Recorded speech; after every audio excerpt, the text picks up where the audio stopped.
Olá, tudo bem? Meu nome é Vanessa Andrade Paiva, sou professora de Processo Civil e na aula de hoje a gente vai aprender sobre a execução das obrigações de fazer e de não fazer, que está aí entre os artigos 814 a 823 do Código de Processo Civil. Vamos lá? Vamos começar aqui no artigo 814, que ele traz aí pra gente que na execução de obrigação de fazer ou não fazer fundada em título extrajudicial, então, queria falar para vocês o seguinte, gente, aqui a gente está falando de execução extrajudicial, certo? Então, grifem aí, por quê? Porque nós temos também aquelas obrigações de fazer ou não fazer, fundadas o quê? Em título judicial, ok? Começa ali no 513, que fala sobre o cumprimento de sentença, e aqui a gente está falando sobre execução, mas de título extrajudicial, certo? Então vamos lá, continuando nossos estudos. Ao despachar a inicial, o juiz fixará multa por período de atraso, ok? O que acontece? Isso é algo específico desse tipo de obrigação, ok? A gente sabe que quando, por exemplo, a obrigação é de pagar quantia certa, é outro procedimento. O juiz, então, ele fixa ali um prazo, né, de 3 dias para que a parte, o executado, no caso, ele pague aquela quantia, certo? Por quê, gente? Porque aqui é específico, então o juiz ele vai fixar ali uma multa por período de atraso no cumprimento, ok? Então se a pessoa não cumprir esse prazo, tá aí fixado já uma multa de atraso. Quando isso? Assim que o juiz despachar a inicial, ok? Quando a gente falar de título executivo extrajudicial, a gente tem que lembrar que é algo muito mais rápido. Por isso que aqui, despachou a inicial, o juiz já vai fixar ali uma multa por atraso no cumprimento dessa obrigação, ok? Vamos continuar. E a data a partir da qual será devida? É aquilo lá que a gente falou. Ele vai fixar, aqui não tem como eu falar para vocês que, ó, o juiz ele vai fixar 3 dias para o cumprimento da obrigação. Não, por quê? Porque o juiz vai analisar, ele vai avaliar ali qual que é aquela obrigação, né? Cada obrigação tem um prazo específico ali para ser cumprida, né? Uma obrigação de fazer, então, talvez tenha um prazo ali específico, né? Não dá para falar que vai montar os móveis em uma residência em 2 dias, 3 dias, né? Então o juiz ele vai fixar e vai ficar ao critério do juiz essa sensibilidade aí para ele poder estar fixando esse prazo, ok? Vamos continuar aqui. O parágrafo único diz o quê? Que se o valor da multa estiver prevista no título e for excessivo, o juiz poderá reduzi-lo. Sim, aqui a gente está falando justamente de não ficar algo excessivo aí para o executado, né? Até trazendo o princípio da menor onerosidade, claro. Quando a gente está falando também sobre princípios, a gente tem que lembrar o quê? Que no processo de execução, a gente sempre vai falar de título executivo, que tiver previsto no título, como a gente viu agora no parágrafo único do artigo 814. Então, na verdade, a gente tem que lembrar do princípio da taxatividade, ok? Que dispõe sobre todo o processo de execução. O princípio da taxatividade é aquele princípio que versa sobre o quê? Que versa que o documento que é título executivo extrajudicial é aquele documento que está expressamente em lei, ok?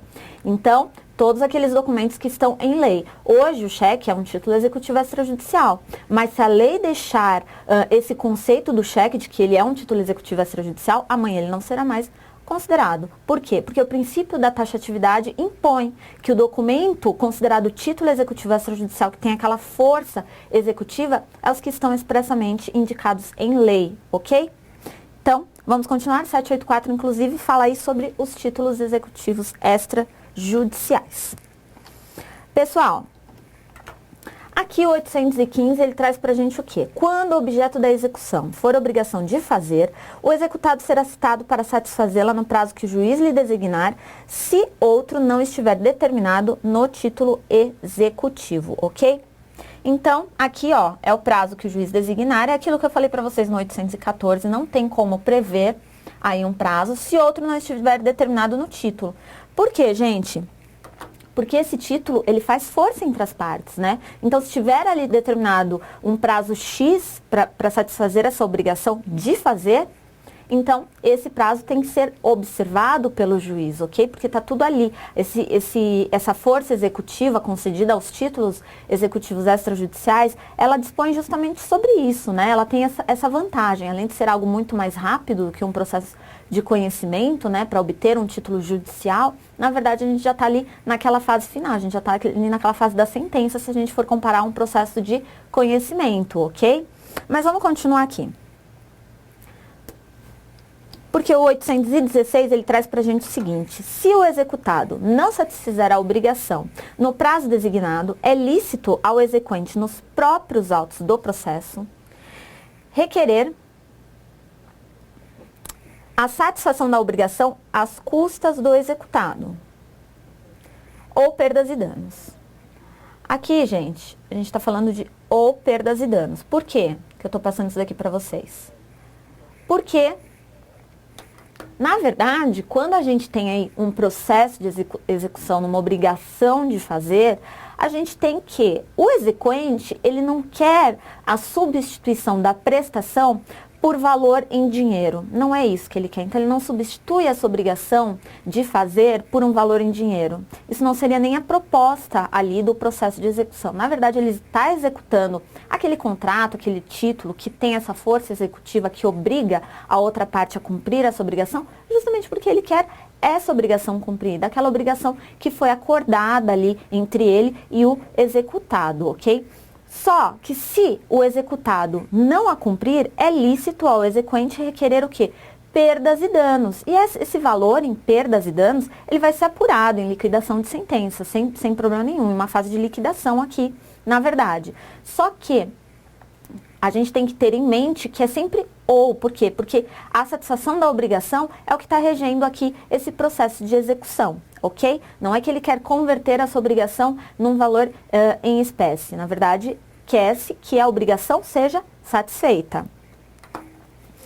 Pessoal, o parágrafo único, hipótese em que se converterá em indenização, tá bom? Mas, na verdade, o que se espera aqui é a satisfação da obrigação, ok? Eu tô só uma questão aqui, eu tô grifando, mas eu quero muito que vocês grifem. Quando vocês estiverem fazendo aí o estudo desse artigo, desses artigos, né, dessa espécie de execução, porque essa é uma das espécies de execução e a gente sabe que tem aí algumas espécies, tem execução contra a fazenda pública, por exemplo, mas estão acompanhando com o código aberto, né? Enfim, qualquer anotação que vocês tiverem, anotem ou grifem, tá bom? Façam aí o caderninho de vocês, ok? O parágrafo único diz o seguinte, gente: o valor das perdas e danos será apurado em liquidação, como eu falei para vocês, seguindo-se a execução para a cobrança de quantia certa. Aqui, gente, converte, então, a execução que era antes uma execução de obrigação de fazer, ela converte-se em uma execução de pagar quantia certa, ok? Por quê? Porque essa obrigação de fazer, ela não tem mais efeito. Por quê? Porque não poderá ser satisfeita. Logo, converte-se em perdas e danos, o valor será apurado em liquidação e a obrigação, então, ela torna-se em uma execução. Não é que o exequente ele terá que ingressar novamente com outra ação, outro processo, uma ação de execução. Não. Ela se converte, então, em uma obrigação de uma execução baseada numa obrigação de pagar quantia certa, ok? Podemos falar aí de uma fungibilidade no processo de execução. Ok, gente? Então, vamos lá. Porque o 817 traz aí pra gente: se a obrigação puder ser satisfeita por terceiro, é lícito ao juiz autorizar, a requerimento do exequente, que aquele satisfaça a custas do executado. Gente, aqui a gente tá vendo que se a obrigação ela puder ser feita por terceiro, aí o exequente ele irá requerer que essa obrigação, então, seja satisfeita por terceiros. Então, vou dar um exemplo para vocês. Vamos imaginar a seguinte situação. Uma obrigação de fazer que a pessoa é uma obrigação fungível, né? Então, a pessoa pode, então, determinar que um terceiro a satisfaça.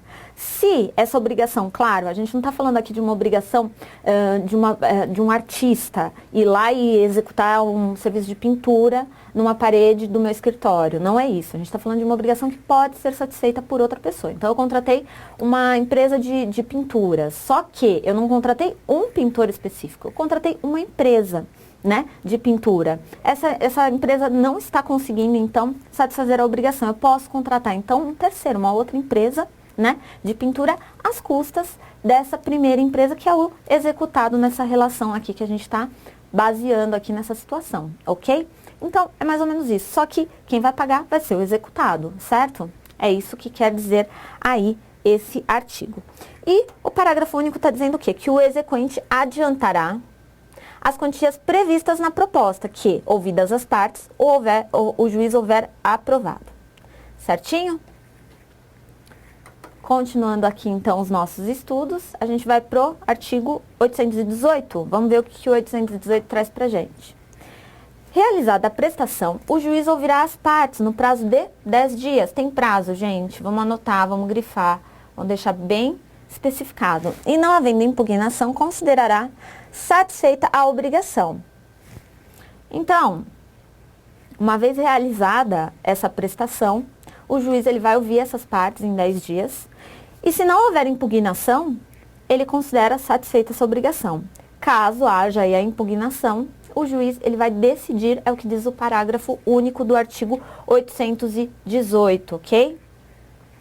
E o 819 traz aí pra gente que se o terceiro contratado não realizar a prestação no prazo, ou se o fizer de modo incompleto ou defeituoso, poderá o exequente requerer ao juiz no prazo de 15 dias que autorize a concluí-la ou repará-la às custas do contratante. Aqui já tem uma terceira pessoa, então, né?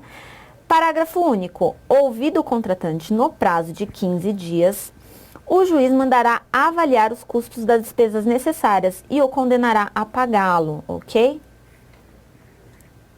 Então, se o terceiro aí contratado não realizar, quem vai arcar com essas dívidas, com essas custas, é quem contratou aí esse terceiro. E no caso aqui a gente está falando do executado, certo? Então, se esse terceiro ele não realiza no prazo ou se ele faz de forma incompleta ou defeituosa esse serviço, o juiz então vai requerer que no prazo de 15 dias conclua, repare essa obrigação aí que foi constituída, ou então que seja indenizado, né? Tudo isso às custas do contratante, ok?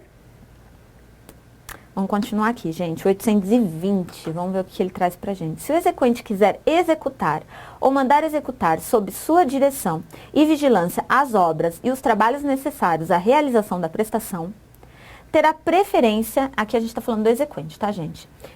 Em igualdade de condições de oferta em relação ao terceiro. Ok? Então, ele querendo executar ou mandar executar, se ele tiver aí condições de executar, ou se ele quiser mandar executar sob sua direção, isso daqui é importante, e vigilância, ou seja, sob a sua responsabilidade, as obras e os trabalhos necessários à realização da prestação, terá preferência em igualdade de condições de oferta em relação ao terceiro. Então, não adianta o exequente querer sobrevalorizar o seu trabalho, se ele detém ali o know-how para realizar e satisfazer essa obrigação. Ele contratou terceiro, mas ele saberia fazer, seria mais ou menos isso. Mas não adianta ele querer se sobressair, querer tirar vantagem aí nessa proposta. Na verdade, vai estar em pé de igualdade de condições de oferta em relação a terceiro, ok? Tudo isso sob a responsabilidade do exequente. Vamos ver o que diz aí o parágrafo único, gente. O direito de preferência deverá ser exercido no prazo de 5 dias, ok? Então, ele tem preferência? Tem, mas tem que ser realizado no prazo de 5 dias após aprovada a proposta do terceiro, ok? Vamos ver aqui o artigo 821, que diz assim, que na obrigação de fazer, quando se convencionar que o executado a satisfaça pessoalmente, obrigação de fazer ainda, tá, gente? É aquele serviço que eu acabei de passar para vocês, que é quem tem que fazer é o executado. O exequente poderá requerer ao juiz que lhe assine prazo para cumpri-la. Havendo recusa ou mora do executado, sua obrigação pessoal será convertida em perdas e danos, caso em que se observará o procedimento da execução por quantia certa. É aquilo que a gente já estudou nos artigos anteriores. Se essa obrigação não puder ser satisfeita, né, então converte-se em perdas e danos e aí vai se transformar o quê? Aquela obrigação de fazer transforma-se numa obrigação de pagar quantia certa. E aí a execução é convertida em uma execução por quantia certa, ok? E o artigo 822, ele traz aí pra gente o quê? Se o executado praticou o ato a cuja abstenção estava obrigado por lei, então aqui a gente está falando da obrigação de não fazer, ou por contrato, o exequente poderá requerer ao juiz que assine prazo ao executado para desfazê-lo. Então, aqui é aquele famoso caso que todos os professores utilizam um exemplo mais ou menos assim, os civilistas, né? Ah, levantou um muro e não podia levantar o muro, né? Então, assina ali um prazo para que ele desfaça esse ato, né? Que ele tinha que abster-se de realizar, ok? Vamos aqui, ó. O 823, por sua vez, diz o seguinte: havendo recusa ou mora do executado, o exequente requererá ao juiz que mande desfazer o ato às custas daquele, certo? Que responderá por perdas e danos. Parágrafo único. Não sendo possível desfazer-se o ato, a obrigação resolve-se em perdas e danos sempre, né, gente? Perdas e danos porque aqui ninguém pode sair no prejuízo. Caso em que, após a liquidação, se observará o procedimento de execução por quantia certa. Ok? Sem muitas novidades, porque aqui observa-se o procedimento da execução por quantia certa, assim como quando a gente tem aí uma obrigação de fazer, o mesmo rege-se para a obrigação de não fazer, ok? Pessoal, essa foi a nossa aula de hoje sobre execução da obrigação de fazer e de não fazer. Eu espero ter agregado aos estudos de vocês. Bons estudos e até a próxima.